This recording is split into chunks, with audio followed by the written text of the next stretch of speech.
ग्रामपंचायत पाडेगाव मालकीचा व्यापारी गाळ्यामध्ये तत्कालीन ग्रामपंचायत सदस्याने नातलगांच्या नावे गाळा भाडोत्री देऊन फक्त 3 महिने भाडेपट्टा मिळाला। तदनंतरचे थकीत भाडे वसुली अद्याप न झाल्याने गोलमाल चौठाऱ्यावर आला आहे। याबाबत गटविकास अधिकाऱ्यांच्याकडे सातत्याने तक्रारी करून सुद्धा न्याय न मिळाल्याच्या निषेधार्थ दादासो धायगुडे, अंकुश माने 26 फेब्रुवारीपासून ग्रामपंचायत कार्यालयासमोर उपोषण करणार आहेत। तरी वरील प्रकरणी सखोल चौकशी करून न्याय मिळावा असे प्रसिद्धी पत्रकात म्हटले आहे। विशाल क्रांती वृत्तसेवा, लोणंद।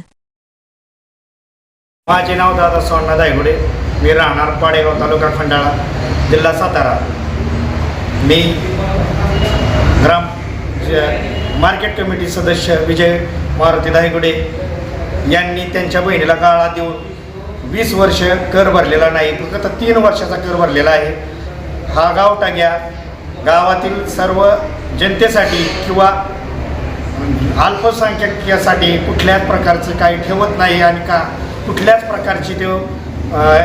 कुठल्याच प्रकारचं तो गावामध्ये भ्रष्टाचार करत आहे। सगळ्या प्रकारचा भ्रष्टाचार चालू आहे। त्यांनी त्याचे स्वतःचे मुलगासुद्धा म्हणजे मार्केट कमिटीमध्ये लावलेला आहे।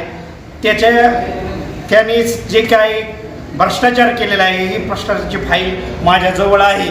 तरी जनतेला कळवण्यात येते की असा भ्रष्टाचार याच्या पुढे पाडेगावला मी करून देणार नाही आणि होऊनसुद्धा देणार नाही।